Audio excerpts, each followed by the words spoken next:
Yes, ladies and gentlemen, it's Monday. That means it's time for the Monday Night Raw after show here on Wrestling Inc. And if we got a show for you, we've got King of the Ring, Queen of the Ring, and CM Punk told a lie. That's right. We're going to tell you what that lie was in just a little bit. That's a tease, ladies and gentlemen. Before we get into all that, allow me to introduce the crew. I'm Jack Farmer, being joined by Jimmy Korderas and Justin LaBar. I even got the pointing directions right this time. Justin LaBar, how you doing, fella? I'm all right, fella. How are you? I'm doing I was at the Tom Brady roast last night, so I am ready to roast people today. Were you really? Oh, come on. I was there. Yeah, I got to go. It was super fun. Yeah, it was a good time. Those shows, I love roasts. They're fun. But were you DJing it? What were you doing? No, the DJ was really good too. I was a little upset. You know, usually us DJs, when you go, you like to see the DJ fail, so you can be like, "Oh, this guy sucks. I should have got this gig." But he was pretty good, so I was like, oh, "Shoot, maybe they hired the right guy." I hate to sound like the old fart here, but I miss the old Dean Martin roasts. For those out there who don't know what I'm talking about, Google it, kids. I got to pause you, Jimmy, because on Friday they started talking about all sorts of stuff from the 70s that I didn't get, and all these old references, Glenn and Matt, and man, the whole thing was comments from the 70s. Justin, I didn't get a single thing they were talking about. Yeah, when you do a podcast with Glenn, you need a pop culture time machine at times. But Jimmy, speaking of the old roasts, how are you doing? Oh, speaking of roasts, my goodness, this weekend, Greek Easter celebrated big time with lamb on the spit and all kinds of stuff. A few nice little stogies. It wasn't Greek stogies because they don't make them very well. It's maybe Cuban, that sort of thing. Well, yeah, we had it was a great weekend, of course. A lot of big news for WWE. They had Backlash in France. And before we talk about that, by the way, thank you everyone for joining us here. Thank you to everyone who tuned into the post-Backlash after show. You've been saying you wanted it for a long time. We gave it to you. And from what I can tell, the numbers looked pretty good. Pretty good, Jimmy. I think that's your doing. So I'll give you all the credit for that. So thank you guys for tuning into that. Thank you for letting us know what you thought. If you didn't get a chance to see it, hit the like, share, subscribe buttons, and then let us know. Give it to Triple J. Let us know how you felt. I thought that, the crowds in other countries, Justin, are always incredible. They're always fun. And this was their biggest gate ever, they said, or something, or biggest gate for an arena show. Biggest gate for an arena show ever. This is a show that Backlash typically is a throwaway show. They've turned it into absolute gold. Yeah, it was a good card on paper, but the crowd just elevated the show that much more, playing along the way they did. But the match is really good. I really think Damian Priest versus Jey Uso. Again, most of this card of these champions, you're like, all right, these are first time title defenses for Priest, first time title defenses for Cody. It's hard for you to really get lost in your imagination thinking they have a chance to lose. But that said, there were points in that match, particularly with Jey and Damian, where I was like, wait a minute.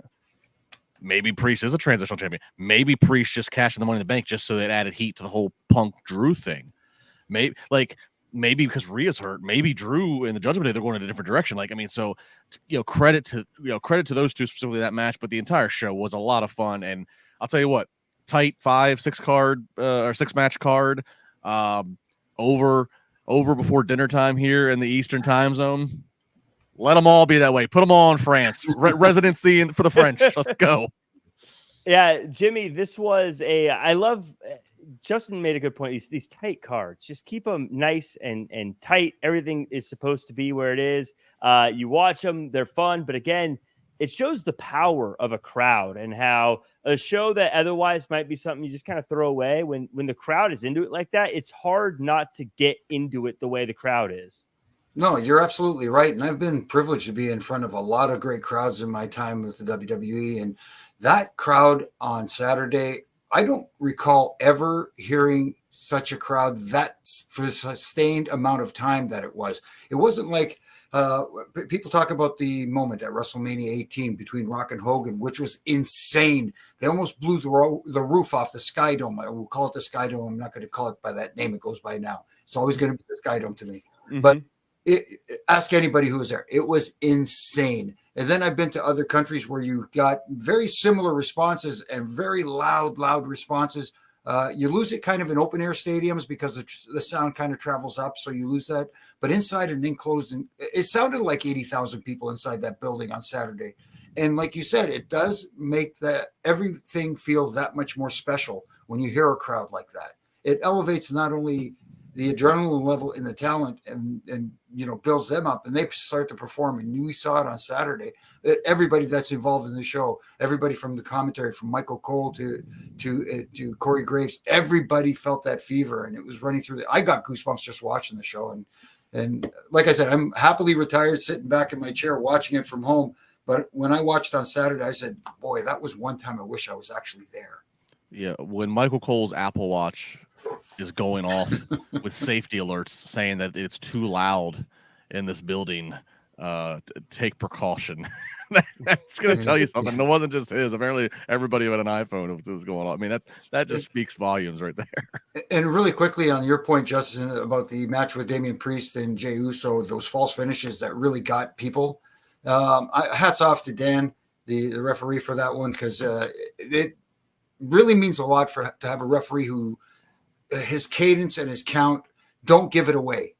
Mm-hmm. And I talk about this with Brian Hebner a lot on our podcasts, and those little tells that we notice, and I'm not going to tell anybody what they are, but he didn't have any, so that helped make the magic in there. So hats off to him. I just wanted to give him his kudos. Yeah, I don't say I see the tells, but there are just certain times you can tell by the referee, like, this isn't going to be it. You can just feel it in the way they're counting sometimes. Yeah, when you can tell after they've hit 2 that they're scared to death of having their hand even come close to the mat because they know this is not the finish, rather than just trusting the talent and just being consistent on your motion. Mm-hmm. Yeah. I remember back in the day, we were told, you keep your counts consistent. If they don't kick out, that's on them, not you. That's the old boss used to tell us that, but then he forgets that, there might be a little bit of heat on us from the boys. Right. Yeah. I've seen some times when some wrestlers weren't happy about a referee count for that very reason. But I've also been on the call. It was on a Botchamania, whatever it's called, when the referee did stop at 2.5 and the kick out never happened. And then that looked even worse. So, yeah. I know. Rocking a hard place. Yeah. What are you going to do? Well, going to France, I think, was a great move by WWE. I think it's great that they're traveling to all sorts of new places. They're going for WrestleMania 41. It's been decided they're going to Las Vegas, which I'm excited about because that's just a little car drive away for old Jack Farmer. Mm-hmm. I might have to head on over, and I feel like Vegas is just going to be such an awesome city for WrestleMania. Mm-hmm. Now, the interesting thing is it's on Easter weekend, and Dave Meltzer said Vegas wanted it because they wanted them in when it traditionally is not a good weekend for tourism. They'll have a great weekend because lots of people are going to come in. So that was the reason that it was that weekend. WWE just wanted to make sure that they were away from the Final Four. There were 2 dates noted. That was the first weekend of May, and then it was Easter weekend. Traditionally, WWE has always avoided Easter, but the city of Las Vegas wanted Easter. That's the deal. I'm sure they're super excited about Allegiant Stadium. Jimmy, this is pretty late in the year for WrestleMania, coming close to May, Easter weekend. But I think in so many ways it's smart because if it's a bad weekend in Vegas, typically that means wrestling's going to take over Vegas when they're there. Oh, it absolutely will. Like you saw it in Philadelphia. It took over the entire city. And when it was first announced at the Kentucky Derby, that the date of WrestleMania 41, and I thought, wow, that's an odd day to pick it on Easter Sunday. That kind of Easter weekend, it didn't kind of resonate with me. And I tried to figure out, why the reasoning was. And that makes sense. Now it makes sense that Las Vegas probably not their biggest tourist time of the year, let's put it that way, because a lot of people were going to be celebrating Easter and they like to celebrate at home. But already I've had feelers from the missus who wants to take the trip out to Vegas this year for Easter. So I guess it makes sense by that standard. Yeah, Justin, Killer Demons is saying doubt many people watch night 2. I kind of disagree. I have a feeling that if anything, it'll be almost like a Thanksgiving football kind of thing. Like, I think this is going to work out great for WWE. I think it's a smart move. Yeah, there's a lot to unpack here. First off, yes, obviously, yes, a lot of people in the world celebrate Easter. But the 80,000 people that want to go to WrestleMania are still going to go to WrestleMania. They're going to just, and that's going to be fine because a lot of those people are probably on then an Easter/spring break from work or from school. So that allows them to not have to rush back on a Monday morning or worry about missing something. So there's that. In terms of people watching at home, night 2 Killer Demons, this will turn into, you'll have family over and it'll turn into a kind of a gathering, a watch party of such for the second night of Mania. Obviously, Easter bounces around on the calendar. It's different every year. Obviously, it was super early this year. I think, it's Easter and that might be a down weekend traditionally for Vegas. So this will be a prop up for them. But I think more so WWE is testing the waters. Not to say, we're going to chase Easter weekend and have Mania every year. I think the testing the waters of can we do it later? One, as you mentioned, to get away from competing against the Final Four as they've done for years, which takes their toll on them for the weekend and for the Monday Night Raw. They're competing usually with Major League Baseball, opening up their opening day around that same time. So I think moving later, they're testing to see, okay, if we move later in the year, how does that look? How does that feel with our schedule? From Rumble now having to go a few extra weeks for Road to Mania. Also, can they set the precedent? Can it work with no real hiccups, no surprises? So that way, when they want to come back to the East Coast, and especially if it's to the East Coast, to a city that is not, tropical all the time, like a Philadelphia, Philadelphia in the third week of April, a little bit warmer potentially than it is the last, the first week of April. So I think it's just them trying to set the precedent. Can we just move WrestleMania to be a second half of April type of event moving forward? From here on out, and yes, I know you can go to different cities like Minneapolis or what have you that have domes, but it's not just about the Mania event itself. It's about people being able to get around, being comfortable to do other events because WWE has a ton of things going on. So, weather still is important, even if the Mania venue is enclosed. So I think this is going to be a huge trial and probably minimal error for them because Vegas, as well as it went off with the Super Bowl this past year, from all that I heard, I think people in WWE pulling after next year to have Vegas residency for Super Bowl, quite frankly, the way that this is probably going to go off. And Jack, if you go, it's probably going to be your most expensive WrestleMania ever up to this point. They always are.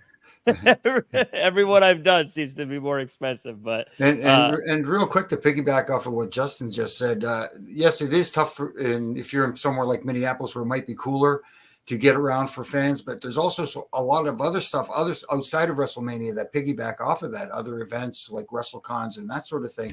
So there's a lot to take in. And like you said, Justin, it'd be tough for everybody to get around.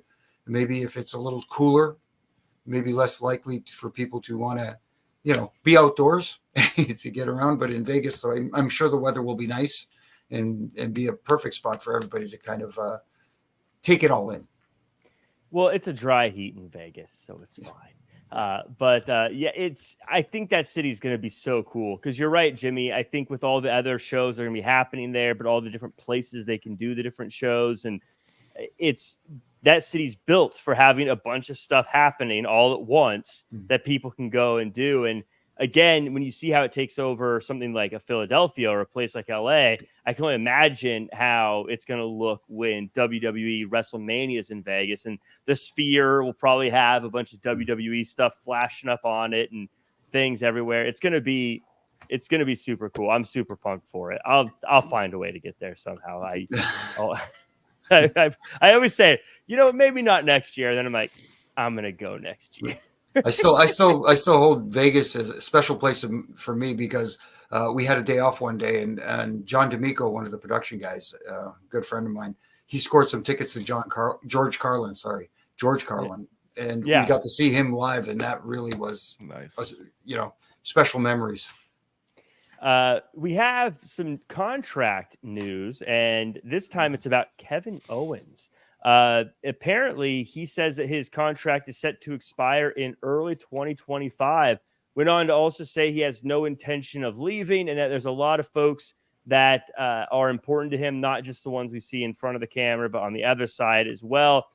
So, Justin, this sounds like Kevin Owens probably not going anywhere. Are we in for another 9 months of speculation before we get that he's news that he's staying, like we got with Drew McIntyre? Yeah, I mean that's we're not gonna be able to escape that. Guys like the guy, especially like a Kevin Owens. This is interesting because now again, Kevin Owens was a guy who was signed after having a lengthy run in Ring of Honor and on the independent scene. He was signed to the company and brought to NXT. He under the Triple H NXT regime, and so now with Triple H being in control of everything creatively, it'll be interesting to see how the quote unquote Triple H guys, how they're treated and handled as they start to move into the final years of their career. I don't have Kevin's age in front of me, but I would imagine if he signs a new contract with them, that would be like his last probably talent contract. Like whatever he signs for would be his last X amount of years to be a regular full-time member of the roster.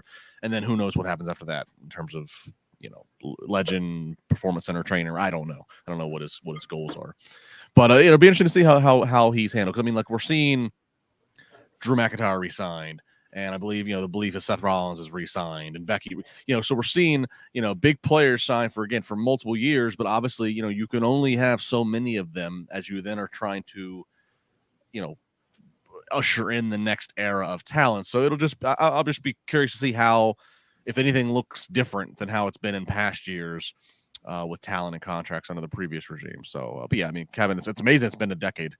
It feels, I feel like we can all just remember yesterday when he was answering John Cena's open challenge and putting himself on the map on the main roster almost immediately.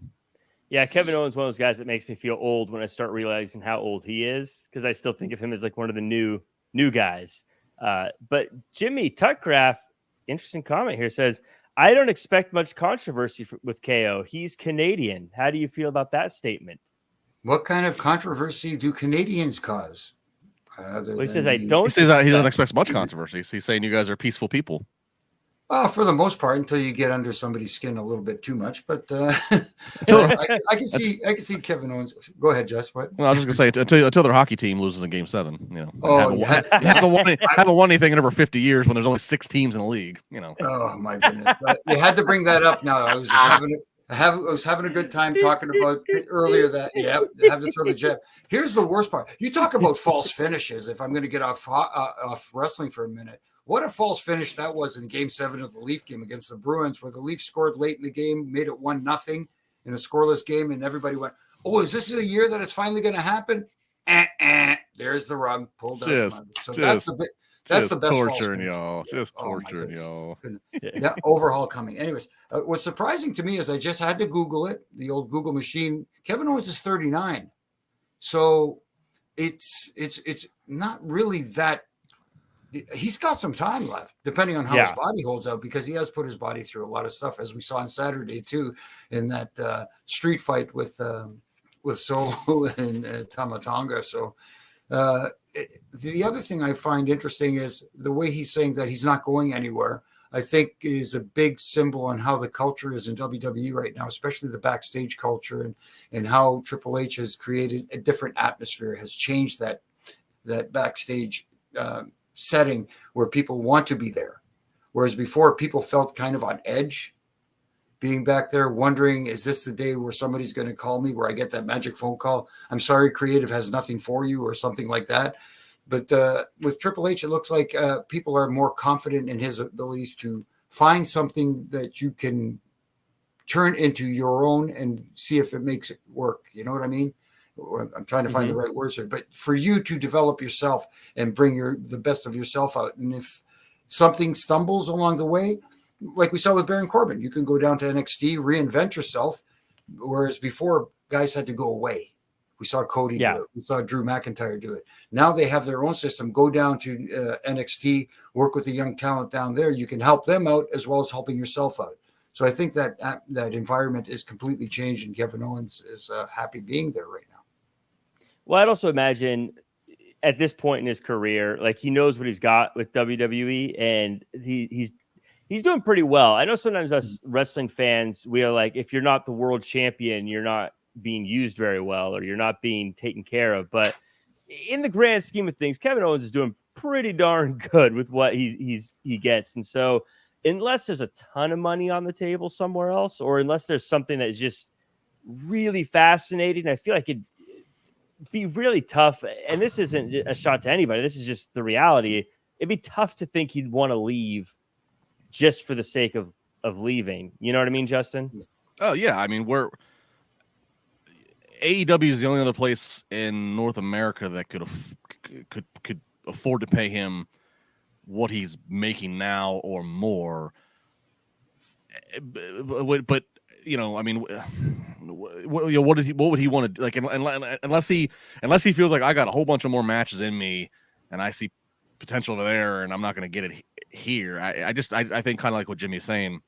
There seems to be a level of stability and calm that's happening right now internally in WWE, you know, for the better.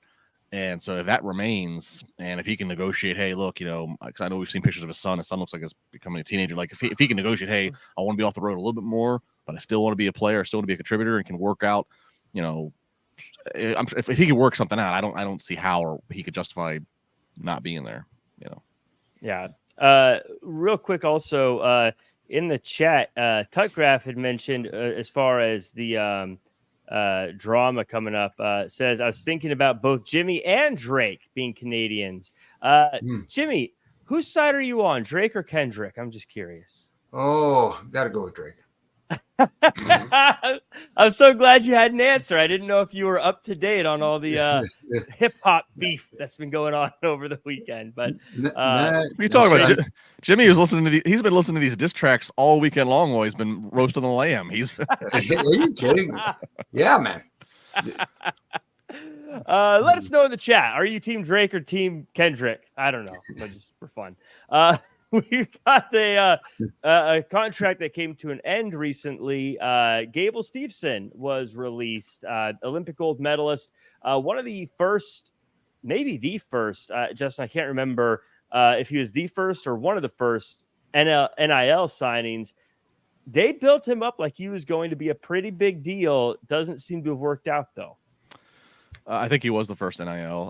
Yeah, I mean, you know, he was heavily scouted again in the previous regime, so it seems, you know, I don't know what to make. I mean, we didn't see much of him. We saw a little bit in NXT. I just, you know, add him to the list of you know, names that had a certain amount of hype that just for one reason or another it just didn't get to pan out. Whether you're talking Tiger Ali Singh or Nathan Jones, or you know, there's just names over the years that they tell you this is the next big thing, but as we see, there's only next big thing's a very select few that can live up to that billing. Yeah, I don't see him. I don't see him popping up in the pro wrestling space anywhere else personally, but that's just me. No, it's. Jimmy, yeah, this was one. Now the signing was huge. They drafted him early one year in the draft. They had him come out at WrestleMania just as a, hey, look who's here, like on stage, not just like in the crowd, but like they made a pretty big deal about him. Nothing ever really happened with that. I don't really know the story of this guy. I don't know why things didn't work out, or I believe it's his brother is doing pretty well in NXT right now. Any thoughts on this? I guess my takeaway is never think someone's the next big thing until you see them regularly on TV. That too, and sometimes you take people who are coming from the athletic world, not that wrestlers are not athletic, obviously they are, but you take someone who is an Olympic athlete and an Olympic wrestler and try to transition him into pro wrestling. Doesn't always work. You have exceptions. You have great exceptions. Chad Gable is the current one. We talk about Kurt Angle all the time. You know, winning an Olympic medal with a broken freaking neck and the whole bit, but transitioning into wrestling and finally getting it. Sometimes they just don't grasp the concept of pro wrestling, and it's not for them. So they have to continue in some other field because it doesn't work for them. And maybe that's what they were seeing. They were hoping because, you know, obviously he was a guy that looked the part. Yeah. But sometimes you can't be the part. If that makes sense. No, absolutely. And yeah, in the chat, Goodfellas says Damon Kemp, who's I believe it's his brother, seems like he has the chops to do it. They're related somehow. I can't remember exactly how, but I think brothers. I'm a fan of Damon Kemp. I think he's doing pretty good stuff in NXT. I also think that when you're looking at especially when you're particularly recruiting from the high level wrestling, amateur wrestling ranks and Olympic ranks, like, if you're looking at them and you're measuring them to be, they could be the next Kurt Angle, they could be the next Brock Lesnar, it's just, I mean, we're talking about one of a kind generational talents, and with Brock and Kurt specifically, and then there's others that have done well. Big E did well in amateur wrestling. Dolph Ziggler, obviously Shelton Benjamin, Chad Gable. I mean, there's another level, but it's like, I don't know. I just think, Mark Henry, another, again, Mark for his, not for wrestling, but for his Olympic strongman. WWE's been blessed to have a few generational athletes come from that world, and I just think you have to be careful on how many more you're going to find, from that, with whatever expectation you're putting on them. Justin, I have a question. I don't know if we have an answer for this, but now I know when he first signed WWE, there were some questions about whether or not he was going to do UFC or WWE with his background. Now that they're under one company, like, is it possible they could release him so he could sign with UFC, or is that because they're one company? Could they just say, okay, this is your contract? Like, how does that even work? Well, no, to the best of my understanding, obviously it's all very new still, but to the best of my understanding, while it's all on one umbrella, it's still totally separate talent contracts. So yeah, like, he could be released from being a WWE talent, and it would be a whole separate contract and dealing and money and everything to be a UFC fighter. I don't remember. And I'm not saying you're wrong, Jack. I just don't remember. I don't remember there being much of a debate about necessarily WWE or UFC. I remember there being debate. The debates I remember seeing is like, is he going to remain in school? Is he going to remain to be applicable just to continue going for NCAA gold? How does his eligibility with that and WWE affect his eligibility for the Olympics? Like, I remember seeing hearing a lot of that debate. I don't know if UFC's in there. I'm not sure how far along or how serious that ever would have been.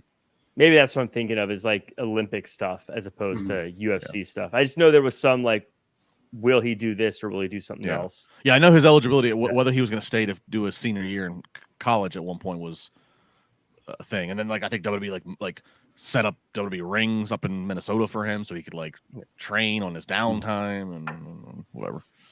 Leonard, or where'd it go here? I lost it. There's Tut Graph. A great comment here, though. Says, there wasn't a Brock before Brock. Don't expect one after him.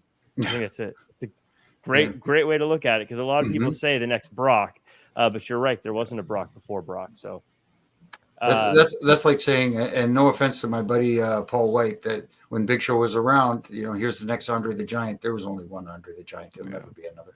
Right. And he's from France, which I got embarrassed about by Matt on Friday.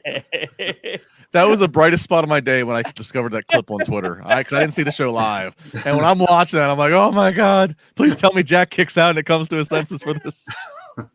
I wasn't really paying attention to Matt. I was trying to think of the tag team, and I was thinking Renee Paquette. No, that's the and then he's giving me all these, like, the very obvious answer with like lights and everything, and I'm just like, oh, I don't know. Who's this? Oh, wow. I mean, it's fair. You know him as Andre the Giant. You don't know him as Andre Rusimov or whatever. So. Still, no, I should have. That should have been the first one that came to mind. But the only reason I got to learn his last name was anytime I got sent to the airport to pick him up from his hotel room, they had to tell me his last name so I could call up to his room. Because can I have Andre the Giant's room? Who are you? Obviously they're not going to give you that information. So, well, I want to thank everyone for joining us here tonight in the chat. We got a bunch of people: Jonathan Torres, Ethan Cruz, Chad W, Majestic Marie, Rick Platt. We got Reaper and Armando and Baby and Daniel and Adonde and Angie and Jay Willie. And we got Montez, who is back. Good to see you again. Mike Martin stalking you. Joe C, King of the Lurkers. So many other folks here. I can't get through you all. I apologize. Otherwise, it'd just be me reading names the entire time. So I got to move on. But thank you guys so much for joining us. Please like, comment, share, subscribe, 5-star review, all that good stuff. We got we'll call it the Bray Wyatt QR code today. And I didn't get a chance to pull it up, but there's been so much speculation on this new Bray Wyatt themed faction. People are speculating Bo Dallas, Nikki Cross, Dexter Lumis, Joe Gacy, Eric Rowan. They're expecting 6 people for the Wyatt 6. So many other people and things could be happening here. Jimmy, I want to go to you first. Thoughts on this, who you think could be in it, where you think this could be going, just any kind of takeaways on this group, because that seems to be what a lot of people are talking about these days.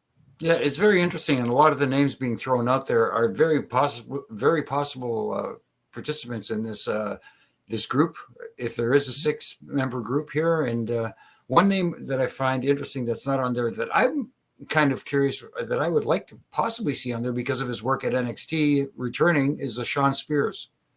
I like that kind of dark character that he's developed down there, and I'd like maybe he would be a perfect fit for this. I don't know.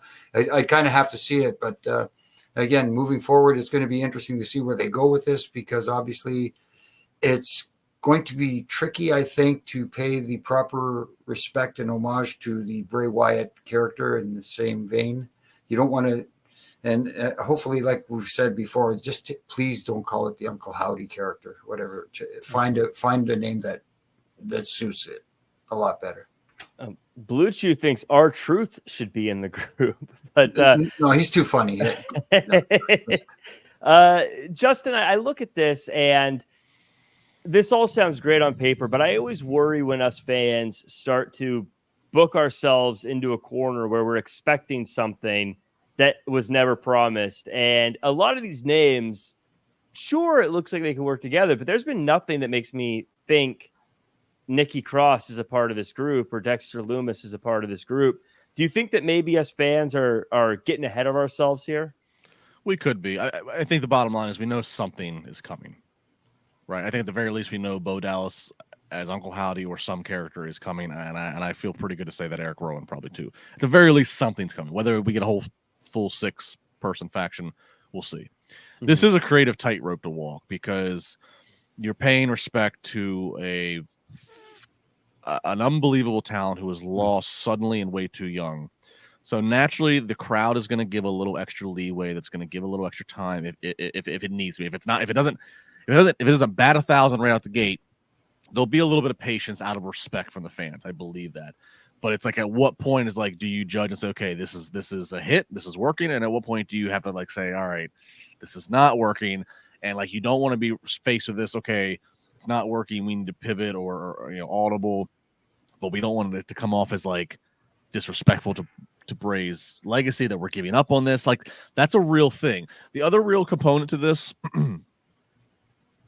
The wrestling world has lost a lot of wrestlers, unfortunately, from different generations. Unfortunately, the wrestling world, WWE specifically, hasn't lost a ton of wrestlers who are currently active on the roster when they passed away. Mm-hmm. Owen Hart passed away tragically, and Brett and the Hart Foundation, the remaining Hart Foundation, they were already out of the company or in WCW, so there was nothing internally to be done in terms of like, oh, we're gonna like, when Eddie Guerrero passed, it was okay.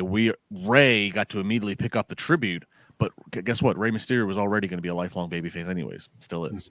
Mm-hmm. Chris Benoit passes away. Obviously, we know the controversy that comes within 48 hours of that, so we're erasing him. What I'm saying is this is not very familiar waters to have a talent actively on the roster suddenly be lost, and then you're trying to pay respect to them, but you're trying to pick up and carry on. Now, there is still the writer that was featured in the Peacock piece, the Peacock documentary. There's still that writer that is there in the company that was working with Bray. He's still with the company, as best I understand. Jason Baker, Tom Savini, the entire guys here in Pittsburgh who do the Funhouse stuff, who did all the masks, all the whatever, they're still around. So you still have these creative forces who help with Bray, who can be part of this and can contribute to this project. So that's encouraging. But again, the man, William Rotundo, was one of a kind. And it is a certain crazy expectation to ask Bo Dallas or whomever the talent are, and then the other writers and special effects people. It's a crazy task to ask them. Carry on, pay respect to Bray, and make it as good as people want in their head. All those all the people involved can put their best effort forth, and it could still be quality. But I'm not sure what the audience's bar of expectation is going to be, and that this is just such an unknown situation. Let it be known, though, I am very excited for this. I want it to work because I argued with Raj many years. I like a little magic in my pro wrestling. I know Raj doesn't like as much magic as Smoke and Mirrors. I like the magic at Smoke and Mirrors. So I'm excited to see this happen. I'm excited to see what they do. I really want it to work, but it is a very unique situation to try to creatively produce. I think you hit the nail on the head in every way because, I don't know. I don't know. I can't really say anything better. Yeah. Like one more thing, really. So this group, I assume this group, when they or whoever it is, again, group, or if it's just Uncle Howdy, or if it's Uncle Howdy and whatever, whoever on this, we'll just call it the Bray Wyatt Tribute Project. We'll just call that. Mm-hmm. Whoever on this project reappears, I assume they are going to be on the baby face side of things, meaning their first opponents is going to be a heel, because you're not going to ask the crowd to boo this, right? Mm-hmm. Okay, but what does that mean then long term? Are you creatively forever locked into having to have it be people or groups that only go against heels because is the crowd ever going to be okay, feel okay booing this? Could this group ever make a heel turn? Or would that feel weird that you're booing a group in a tribute to Bray? Like, you know what I mean? So yeah, just things like that. Like, where are your creative limitations? Right. You know what I mean? Like, hypothetical, because he's lived on, he's got a great career, and he's great retirement now. If, God forbid, something would have happened in the late 90s to the man Mark Calloway, and he no longer, and so the Undertaker was no longer a character that WWE could do anymore, you assume the character Kane would carry on whatever tribute and legacy. Does that mean Kane could never be a heel again? Does that mean Kane could never set a person on fire again? Because it would be like, it's just it's a weird situation, and I hope that they can pull it off with the best of intentions and best of production and results. I think if you take the personal side out of it, because it's obviously a very personal story, you have to, I would say every group needs a reason why they're a group and what they're doing. If it's so, they need to have something, and it can't just be to pay tribute to Bray Wyatt, because again, if you're a good guys, there's 6 of you. You're going to outnumber everybody. That's a very weird situation if it's 6-on-1 against a bad guy. So if it's against another group of other bad guys, why are you? I have to figure out why you're in pro wrestling, if that makes sense. They can only battle the Final Testament, Judgment Day. They can only battle them for so long, right? And one of the bloodlines, and one of the bloodlines. Right. So that's I think even just booking wise, that's a very weird way to have to approach things too. Because I feel like Final Testament falls in that a lot, where I'm like, why are you a group? Like, why are you together?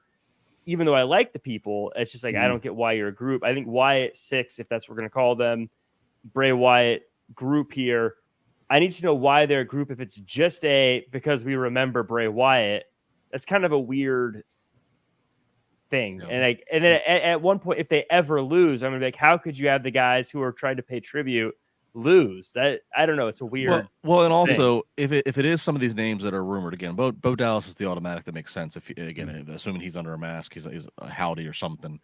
Rowan, he's been gone for a while, so he's back. That's fine because he's an original Wyatt family member. But Nikki Cross, what was Nikki's win-loss record, and what how great did she look the last time that she was on TV regularly? Dexter Lumis, his thing just kind of fell off after he did the stuff with the Miz and whatever. And he that's a lot of projects to reinvent. That's a lot of, I mean, so I almost would rather it as, let's just have Bo Dallas as whomever, and maybe Eric Rowan be around. Get some months and mileage out of that, and then keep the circle tight. And then later, Dexter Lumis pops up, and like he's got to focus for a few months again under this Bray Wyatt universe, if we want to call it. And then, okay, when the time comes when we need a new female character in the mix, Nikki, like let it be a universe, almost like let the six or family, whatever you want to call it, but it doesn't all have to be at one, because you're right, Jack. If you have six of them at one time, but we know that this is gonna have to probably be a babyface group to start. How the hell are you gonna, So I don't necessarily think we have to roll out all these characters at once, if that's even any truth to it. If six people are even in the running here. Well, speaking of six people, we got Judgment Day to the show. Damian Priest apologizes for losing his cool after his match with Jey Uso, and then Finn Balor's next King of the Ring. Finn thinks he's going to get a first-round bye, but Adam Pearce says he's actually facing Jey Uso. Jey Uso comes out. We get our first match in the King of the Ring. It goes pretty well until eventually Drew McIntyre comes out. Jey uses this to get a pin and get the win before he gets a Scottish stare down by Drew McIntyre. Jimmy, thoughts on how this started, how they kind of just brushed everything under the rug with Judgment Day being unhappy with each other, and also getting Jey Uso in this spot to get the win when Drew McIntyre was hurt? Well, it all kind of fits. It all kinds of makes sense because there is a connection there with everything. As far as the way it was presented, obviously Adam Pearce came out on social media and announced that Drew would be out, but didn't announce his replacement just yet.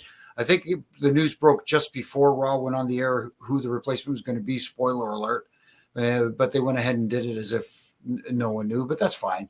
It worked out well. The crowd went crazy, or as Pat Patterson would say, the crowd went banana. And this Yeet thing is getting over. It wasn't quite like what we saw on Saturday in Lyon, France, but he's an organic babyface. It is working with him right now.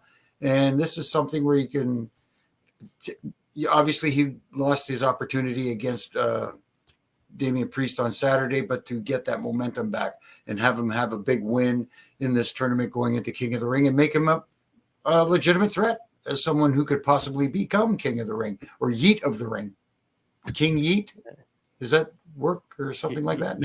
No. And the Drew McIntyre stuff, he didn't have to say anything. His face spoke a million words. The way he came out and he gave him that Scottish stare down afterwards. Everything is working. I like the way it turned out. The opening segment, the opening match was really good. And Jay Harris asks, how did they brush it under the rug when they addressed it? I guess it meant like they squashed it. They didn't.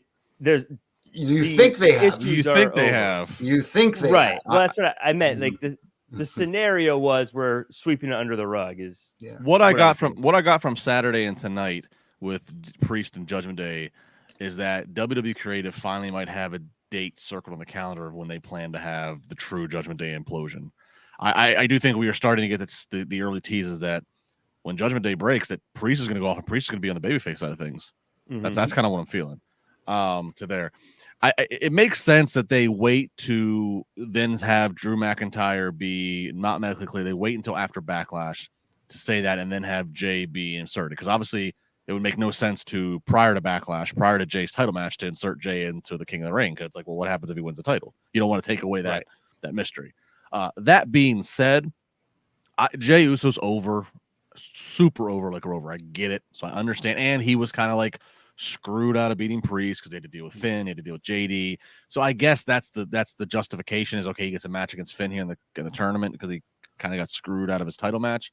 But it is a little weird to me in a way that like he loses in his world title match and 2 days later he gets to be put in the tournament. When you do then highlight later on the show Braun Breaker asking, hey, why not me? Bronson Reed, why not me?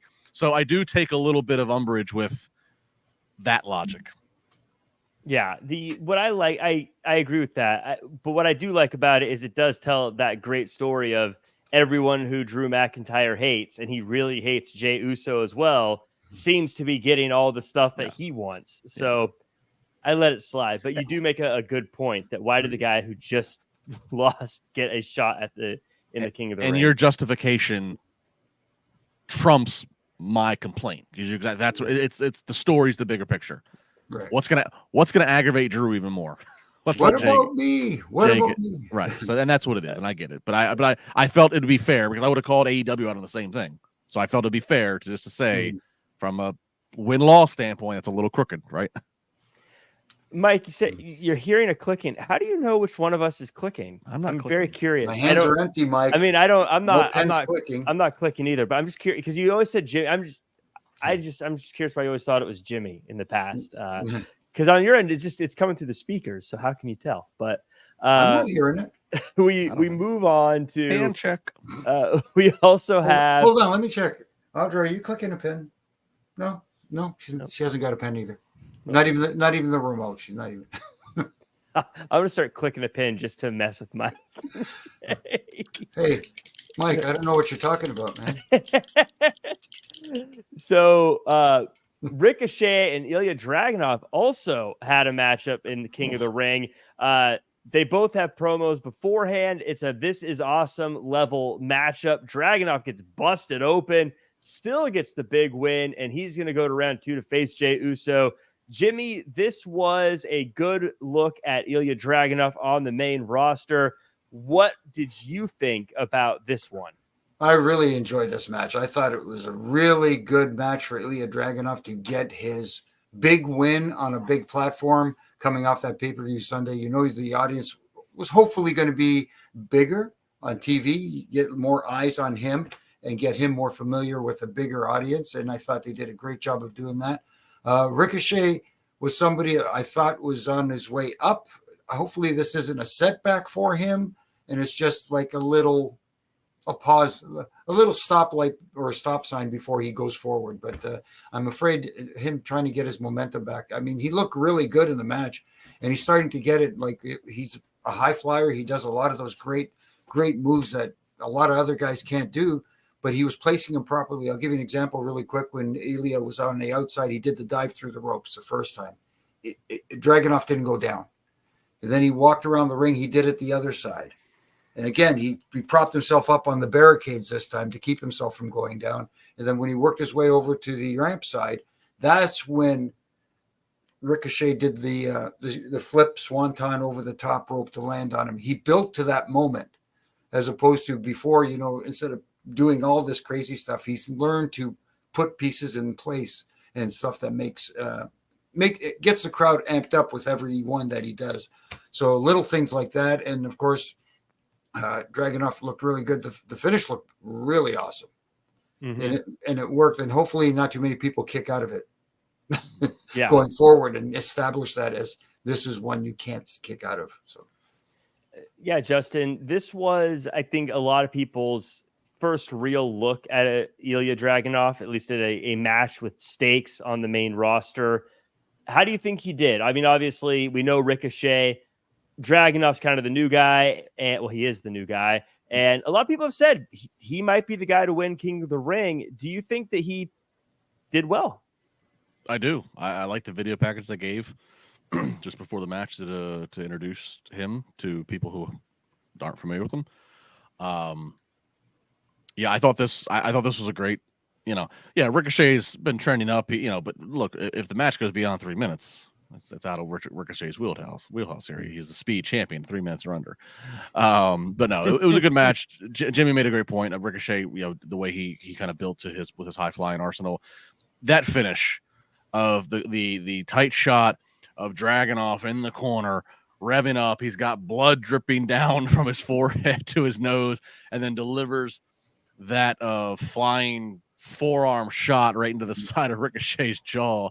That's a good look. That's a great visual. I agree with Jimmy. Let's not have anybody kicking out of that anytime soon. For those of you that are regulars to my Sunday Busted Open, spoiler alert, this might be a candidate, might be a nomination in our match of the week. Unless Dynamite, SmackDown, and Collision just absolutely goes bonkers and can bump this from the list. Spoiler alert there. Follow that. Follow that. Yeah, I loved it. I was very concerned about Dragonov on the main roster because he has a style that you never really sure. Similar to when Gunther came up, like, is he going to be able to do the things he does on the main roster? He clearly can, and I thought it worked great. So Tutgraph says, I got to remember to catch Justin's show. Yes, you do. You can't miss.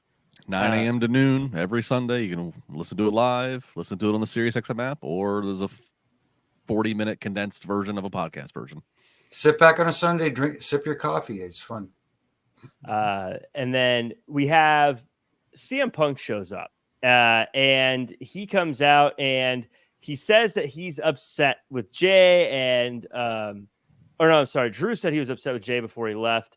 But then he misses CM Punk. CM Punk comes out and he says he's going to sit in the ring and wait until Drew comes back as long as it takes, Jimmy. And he didn't wait as long as it takes because Drew never came back and CM Punk left. He told me to tell him when he's telling lies. CM Punk told lies. He didn't wait until Drew got back. Well, I will give him credit, though, for the Camaro Z28 or Z28, however you pronounce it. Big time fan of the car. And yeah, he's good at revving up the crowd. He's one of the best talkers, and he was able to go out there for a few minutes and really, really put some emphasis on this rivalry coming up. And of course, shooting some daggers and some jabs at Drew in the process. And it was a good way to get both guys some exposure without them having to get physical, because we saw it at WrestleMania a little bit. We've seen a little bit of physicality with Punk. He seems to look good. I don't know how much he can do right now, because the timeline originally I thought was a lot longer for him to get ready. So maybe, who knows, maybe at Clash of the Castle he will be ready. And depending on Drew's injury and how long that takes, maybe we get it sooner than we anticipated. Justin Adonde mentions, I love how they both had their own style cars. I love that as well. I got to ask you, though, whose car do you like more, Drew or Punk's? No, Punk's. I'll go with the vintage. Had the T-tops. Sorry, had the T-top roofs, too. I love that. So there was a really good and a really, I don't want to say really bad. That sounds like super negative, but there was a pros and cons. The big pro here, I love the Drew getting in the car, speeding off, and then just as he's just about up the ramp, here comes Punk pulling in. That was hilarious. Awesome move. Love the single shot Scorsese follow Punk all the way to the ring. Did you catch Jimmy, by the way? He hollered off screen, off camera to Jackie Redmond. Yeah. Who's a Toronto Maple Leafs. Yeah, sorry about your Maple Leafs. Love that, and I love the fact that basically Punk ended his promo with basically, to me, in wrestling speak, basically confirming that he and Drew is going to take place at Clash of the Castle. In Scotland, Drew's home country. So Drew is going to be the over mega baby face that night, and Punk is just going to revel in being the heel. He's going to love it. I am so looking forward to that event. That's exciting. But the con that I have is I disagree. And Jack, I think you were kind of, you did allude to it with the lie comment. I don't think that was a good play. Having Punk out there, and he's doing the whole shtick, and he's talking to McAfee, talking to the audience. Everybody, take a picture, tweet it to Drew. Let's make him angry that he's at a stop. Let's make him turn around. He's doing all this, and his promo, for a guy who can be a little more succinct in his promo if he needs to be, his promo was kind of dragging. I'm like, okay, well, it's dragging because he's waiting for them to hit Drew's music. I thought for sure they're going to hit Drew's music, or we're going to go to the back and we're going to see Drew, his car peeling and burning rubber to get in the parking lot to get out and to come chase Punk down, and Pierce and security's going to somehow they're going to stop him from getting to Punk. I thought for sure that's what we're waiting on, is Drew's music or Drew's car to come back in, and we never got that. That seemed weird to me, to build a lot of that promo around. We're going to stand out here and hijack the show until Drew McIntyre comes back. Because look, in the past we've shown Drew is not like, Drew wants to get his hands on Punk. Right. Last week it was Punk outsmarted, and Punk was up the skybox, so then Drew makes his way to the skybox, and then Punk is down in the ring. So Drew wants to pursue Punk. So why, if the entire WWE universe just tweeted at Drew, why would Drew not have turned around? Or at the very least, Punk ends his promo at the very least, we go to commercial, come back, and then we see Drew peeling back in. Where is he? Where he appears? Oh, he already left. You just missed him. Sorry, bud. Like the fact that we didn't see Drew at all again, that's weird. So yeah, I took a problem with that. Question for both of you. Would you have been okay with this? All things considered, Punk said he was going to stay there until Drew showed up because he wanted to bash him in the face and that sort of thing. And finally, Punk comes to the realization, well, this is taking far too long. So what I'm going to do is I'm going to let the rest of the show continue. I'm going to sit right there at ringside, right beside Michael Cole, and wait for him to show up. And then you can do what he does very well, and he said in his promo, I'm the five-tool guy? Five-tool player, yeah. So do one of the tools. Go sit there on commentary and knock it out of the park there. And you have him in a role. And whether you get Drew coming back or not, speeding through the parking lot, whatever the case may be, at least you get something out of it where it's kind of not like a lie, but it's kind of, where I'm getting. So Jimmy, real quick, I agree with that. So here's where my fantasy booking went after Punk ended his promo and we didn't see Drew. My thought was something similar, but rather than having Punk come sit near commentary or even front row, because then he's like kind of a distraction to the crowd for the rest of the show, because like the entire crowd just going to be wanting to So I thought, have Punk, he gets out of the ring, we go to commercial, show him a segment or two later, sitting back up in the skybox, just like he was last week. He's got a skybox. He's sitting there. He's eating popcorn, drinking Pepsi, watching the show. And then he can, turn the lights off and get back to the show, but he's up there. Right. And then I thought to myself, what a great way to end the show. What a great way to end Raw. Drew comes back. He's looking for Punk. And I knew the last match was going to be Gunther and Sheamus. Mm-hmm. Well, what triple threat have we seen in the past? Gunther, Sheamus, Drew. I thought it would be very easy for one of them to have just cut Drew off. Sheamus just loses to Gunther. Sheamus is pissed. He's coming to his senses. Here's Drew's music. Where's Punk? Where is he? And Sheamus just lays Drew out. He's like, get the like. That's where I thought we were going. So I was just so stunned that we didn't get Drew to come back at all. Right. Well, you mentioned being backstage. I feel like we see those beautiful cars. One of my favorite WWE things to do is have them destroy a car. I mean, it'd be great if Drew McIntyre came back and busted up that beautiful car of Punk's. I mean, I don't want to see it get busted up, but what a jerky move to destroy a beautiful car. Or have Punk go out in the parking lot where his beautiful Z28 is parked with one of the T-tops off, maybe eating some popcorn, just waiting there to see if he shows up, and just go to that shot every once in a while. Yeah. Something. And for anybody who's never been in the back of that Hartford XL Arena, that ramp that Drew drove up, that's a tight one. So he did a good job navigating that car through there. A beautiful car too. WrestleMania 11, Bam Bam NLC. Yeah. We're getting kind of late in the show, but I have to pick a fight with you, Jimmy, because Adonde makes a good point here. Asks, what did you guys think about the Jack Perry jab, the choke artist line? Now, Jimmy, you have been very critical about any time AEW does something that references CM Punk. Are you critical of CM Punk referencing the Jack Perry situation? Well, they have a history, but okay, he made the jab. If you take it that way, he didn't specify who he was talking about, did he? Oh, did he say it? No, he asked. Pat McAfee did. Well, okay. He didn't say the name. He said the front chokehold. There's a difference between guillotine. That's the word I'm looking for. Yeah, but he could take that jab because he had him in a rear choke, and like we said, Samoa Joe picked the kid up like he was a schoolboy and escorted him away, Jack Perry. But I don't have as much of a problem with that. It's different when you call somebody the Harvey Weinstein of pro wrestling. That's Jack, where I got to draw a line. When he said the line, when he goes, "Oh, Pat McAfee, I'm the and Pat goes guillotine," my mind first went to, okay, Punk's Fault UFC. Did he have like a big guillotine moment? And then for a second, I go, no. Okay. Then I realized, is this a little sly at the... So what I'm saying is Punk was kind of clever because it wasn't as an obvious of a... If it was a shot at Jack Perry, it wasn't as obvious immediately. Mm-hmm. My mind, and I've been talking about him and Jack Perry for weeks between this show and Busted Open, my mind for a second had to make sure I had to check a box. Is this a UFC comment? No, okay. This is the it could have been interpreted differently depending on who's heard it. But for hardcore wrestling fans, that's the way they saw it right away. It's kind of like that grind comment, you know, which I won't get too much into, but hey.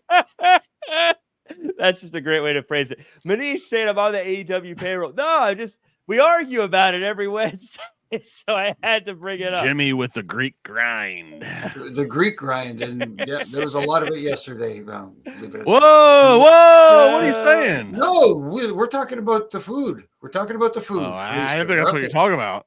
Hey, kayfabe, brother.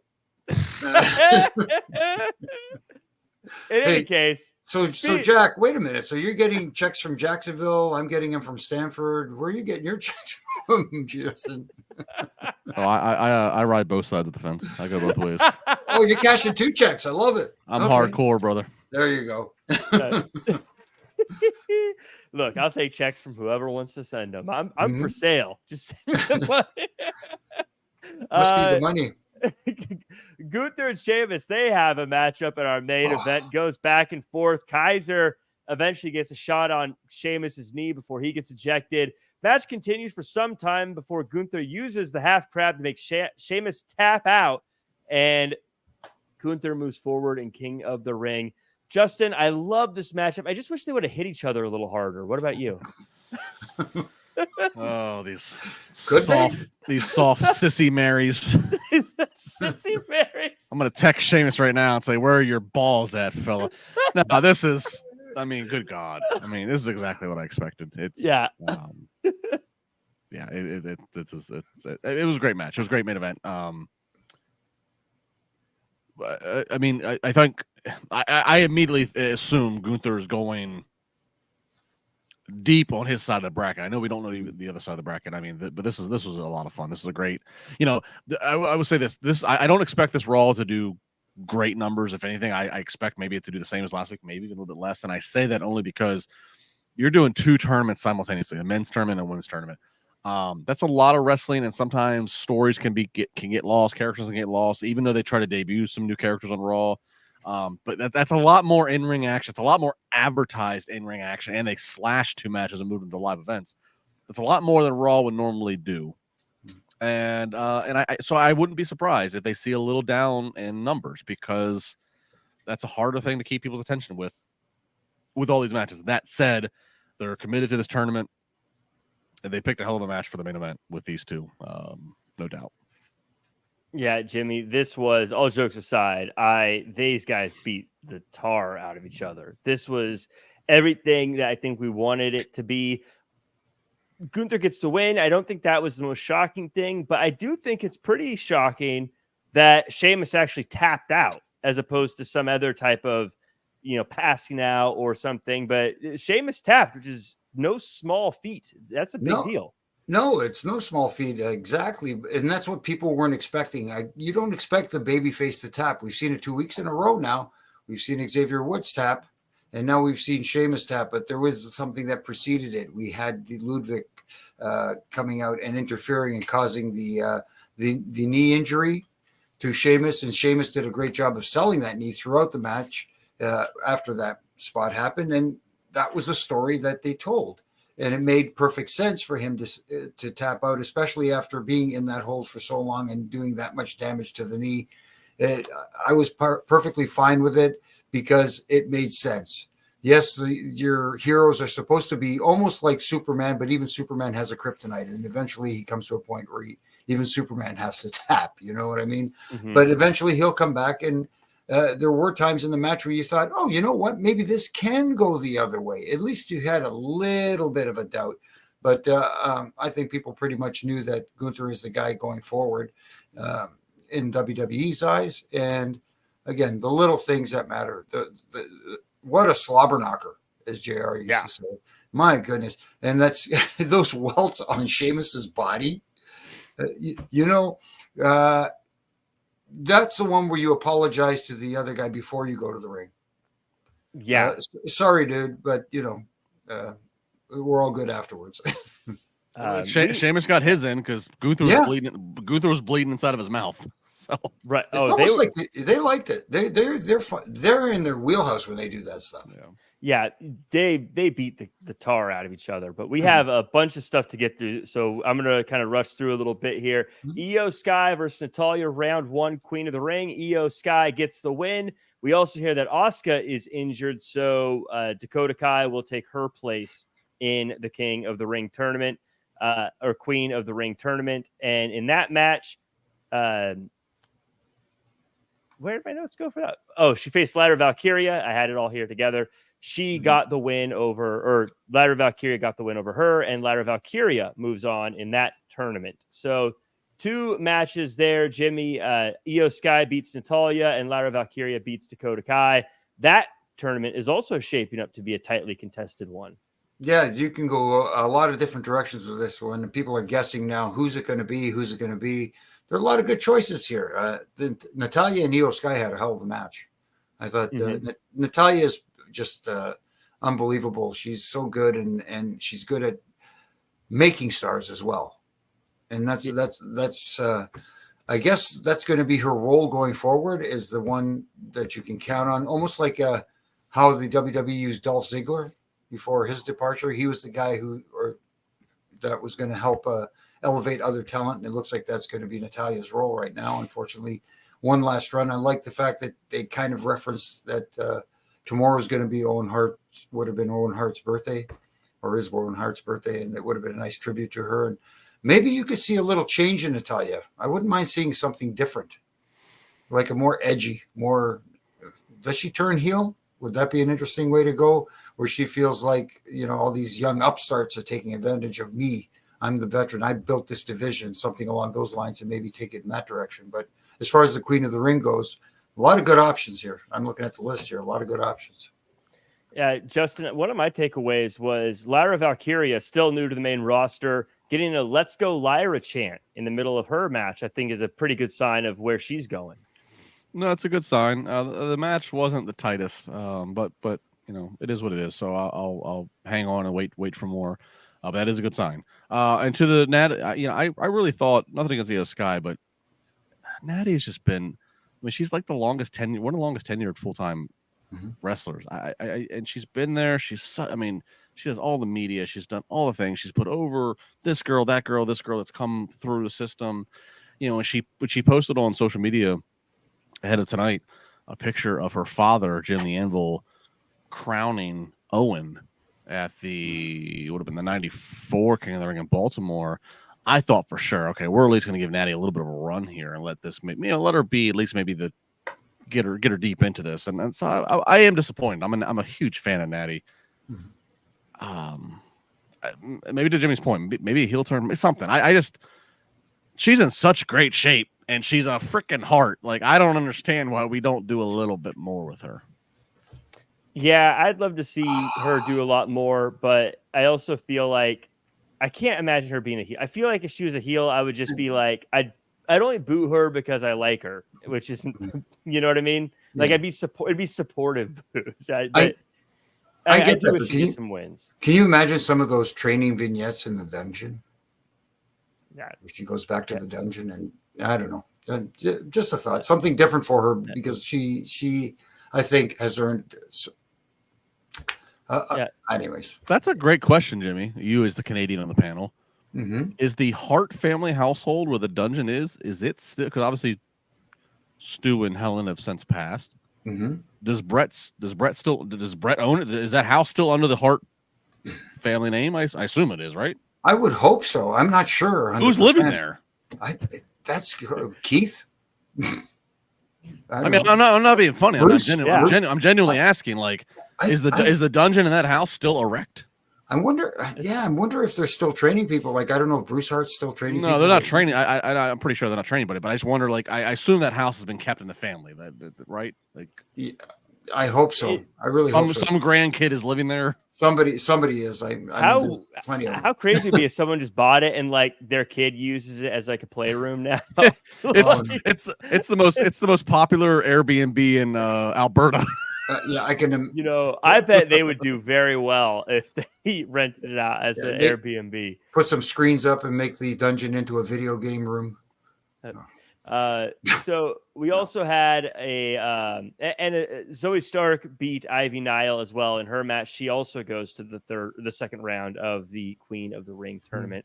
Becky Lynch, she had a moment where she came out. She talked about her Kentucky Derby outfit, talked about the new signings to Raw and how good they are. Liv comes out, says she wants her shot. Becky says, you got it. That's when Damage Control comes out as well. They go to attack the two, but Liv Morgan leaves Becky Lynch behind to fight them off on her own. Ladder Valkyria came out and made the save there. Jimmy, this is... I feel like I like the pieces of this. This feels like they could have tightened it a little bit. Yeah, it could have been tightened a little more. The obvious reference to the Kentucky Derby thing was just to show that WWE's reach has gone beyond just wrestling fans and has reached out elsewhere. And, you know, we've seen it with the Daytona 500 and all that sort of stuff. So that was a blatant, hey, look, we're still out there doing stuff with other, you know, properties and that kind of thing. But the way it was set up, you're right. It could have been tightened up a little more. Becky's interview with Michael Cole was okay, but it wasn't anything, I hate to say it, anything to write home about. Other than, and then Liv actually felt more like a star than Becky did when she came out. Ooh. And that's a hot take. Yeah, and then when they did the Damage Control coming out and they had their back-to-back, like she had her back. I thought it was done okay, where she kind of looked like she was going to help Becky fend them off and then bailed on her, left her on her own. But other than that, it was there. There are a lot of parts I liked about it, Justin, but yeah, it felt like I get why they want to point out the Kentucky Derby thing, but that first half of that interview felt like they were killing time themselves to get, and then it felt like a bunch of stuff happened all at once. And it was kind of weirdly paced. Liv being back to back with Becky and then bailing out on her saying this is not my problem. That was the best thing that they did. Everything prior was real blah. The Becky interview was blah. I don't know if Michael Cole didn't have any rehearsal. It sounded like she had no idea what she was going to be asked. She had like nothing interesting to say. He's like grilling her on her wardrobe, and she has no good things. She has no good sound bites. It was just, and then I'm not going to spend any more time. This was not good. Yeah, not good. Well, we got Chad Gable versus Bronson Reed. It's got basically these guys fight for a little bit before Sami Zayn comes out and fights them both again. Bronson Reed ends up laying them both out again.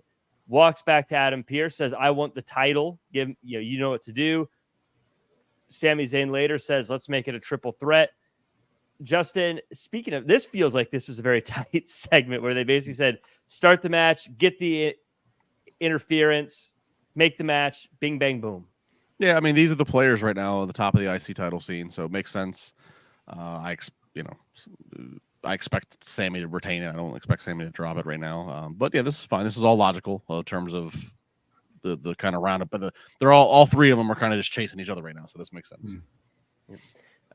Jimmy, is there anything to be taken away by the fact that Bronson Reed was left standing twice in a row? He was the last guy standing both weeks. Yeah, it's interesting because that means to me that he's not winning the IC title. Makes sense. Old school booking. Look strong before you go in, and then guess what? A couple quick things happen. We'll just make note of them real quick. Judgment Day, Carlito says he has a problem. If you could help him, then he will help them. You scratch my back, I scratch yours. Awesome Truth looks to have a title versus title match against the NCAA's Dogs. Braun Breaker wants to know why he's not in King of the Ring, and Kofi Kingston cuts an incredible promo. Jimmy, any thoughts on this set of promos that happened?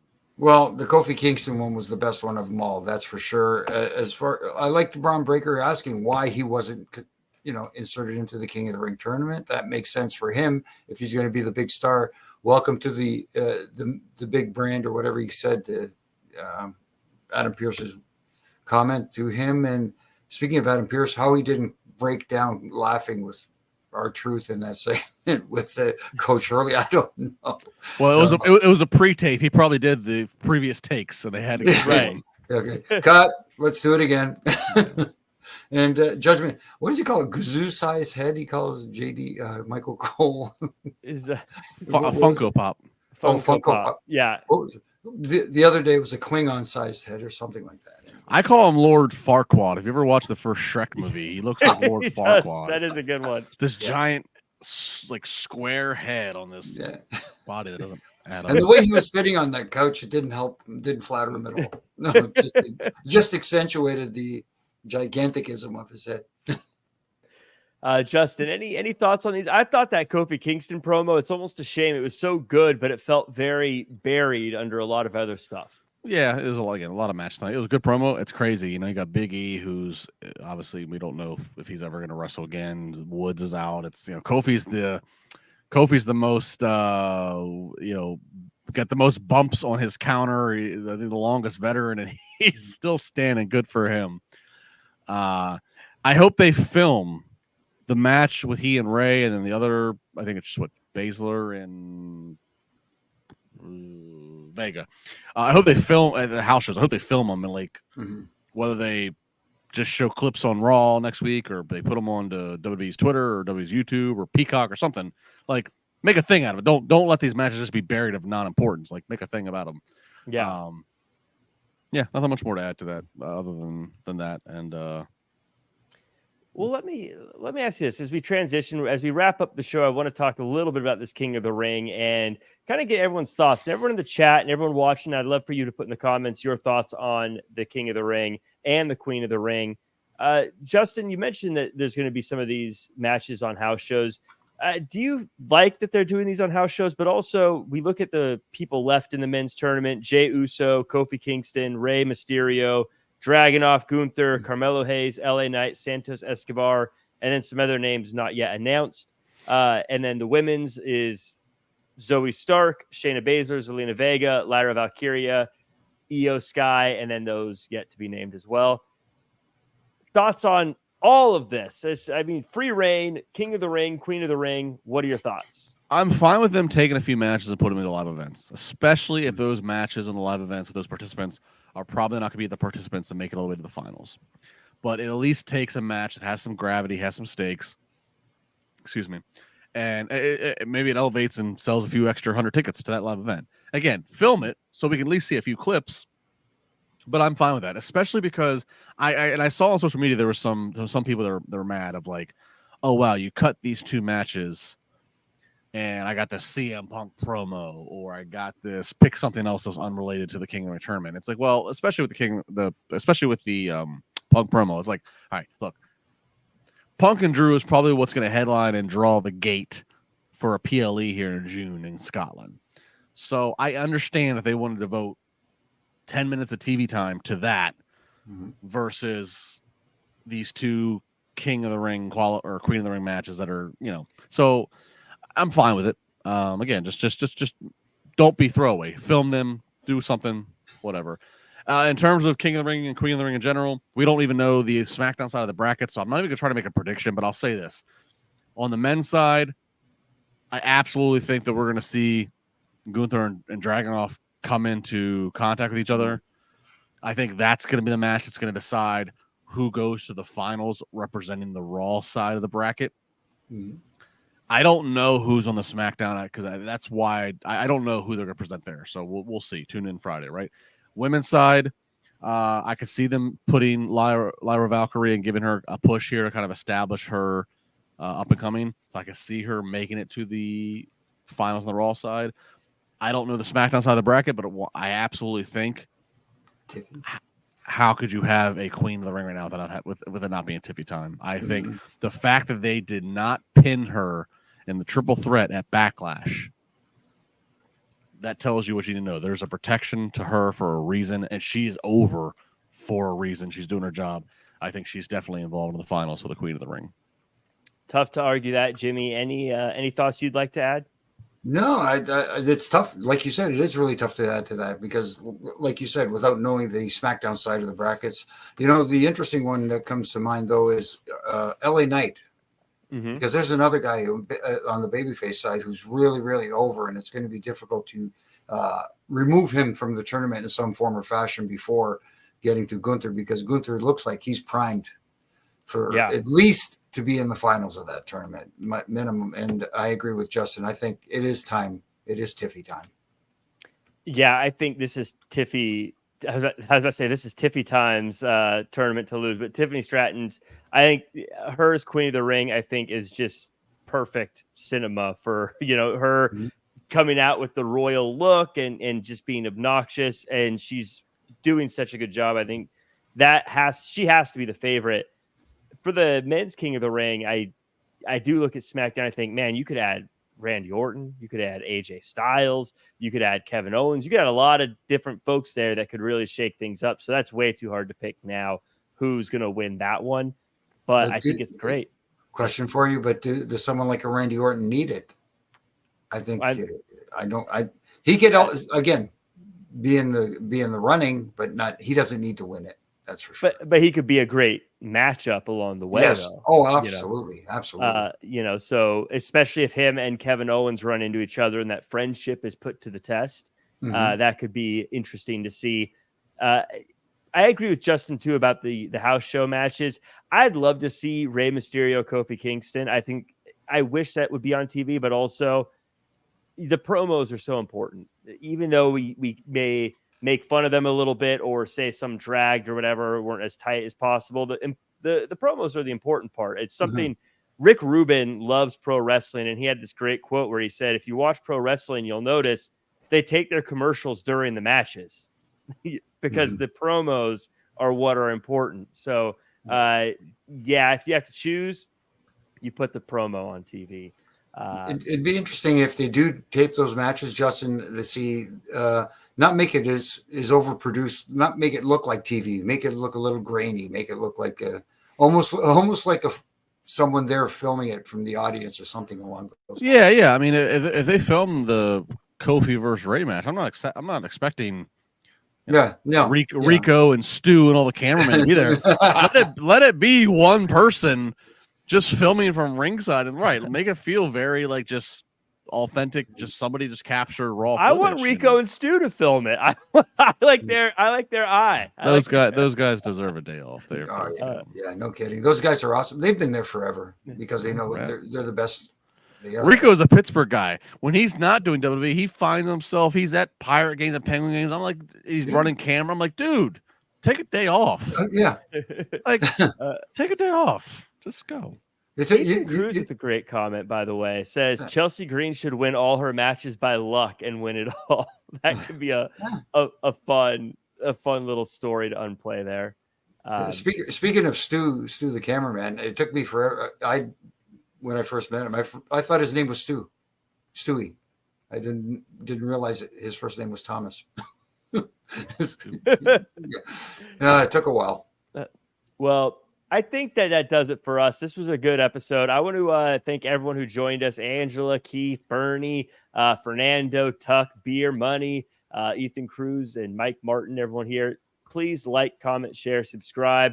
Justin, any final thoughts for this week, and where can the world find you? No final thoughts. King and Queen of the Ring. It's fun to bring it back, but like I said, it's a bit of an experiment in today's WWE to see how this much heavy in-ring action with just tournament stakes, without a ton of character or heat backstory, is going to go. Follow me at Justin LaBar across Twitter, across Instagram, and of course every single Friday morning I'm on Busted Open Spar with LaBar.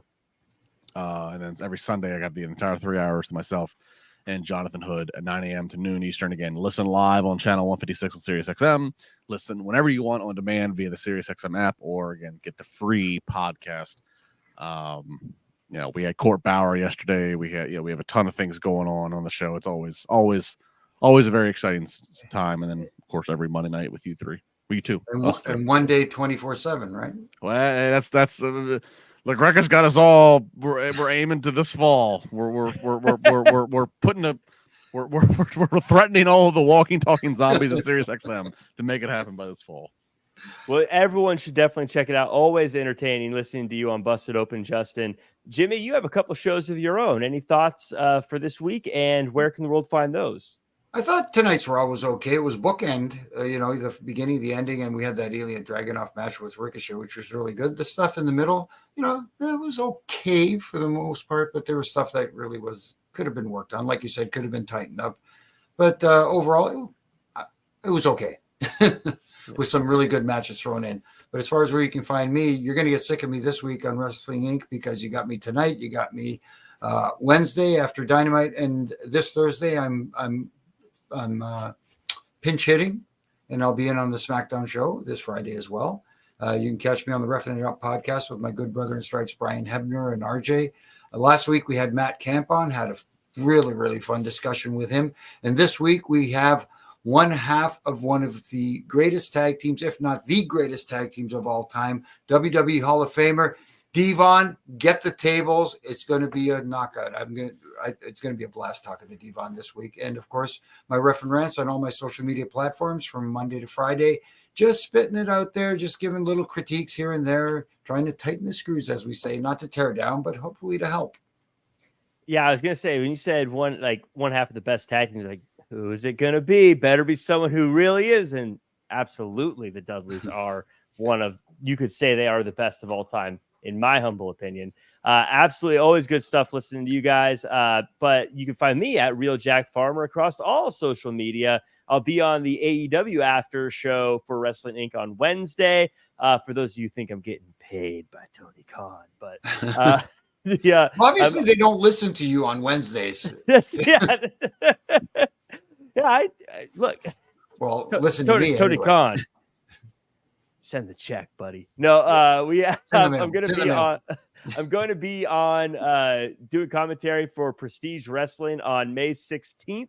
So you can check that out on IWTV streaming live. It's going to be a good one. We got Shelton Benjamin versus Josh Alexander. We've got Alex Shelley versus Timothy Thatcher. We've got Leo Rush is going to be there. We've got Jeff Cobb's going to be there. Lots of great names. It's going to be really fun. Check that one out. I think that does it for us, fellas. You got to do me a favor, though. I got to see that Shelton Benjamin Josh Alexander match. That's going to be one hell of a match. I'm so excited for that one. It's going to be a fun one. You guys send me a link again. It might be my match of the week candidate. I'll send you both the link because I want please. you both to see it, and you can mute me if you want, or you can listen to me with. No, we'll just do this. We'll just do this while you're talking. We're all gonna have to gaslight Mike Martin. But I love you. We're gonna gaslight you. We're all gonna click and have everyone say no one hears it. That does it for us. Thank you guys so much for joining. Follow at Wrestling Inc. and be sure to tune in to NXT's after show tomorrow. I'm hitting the end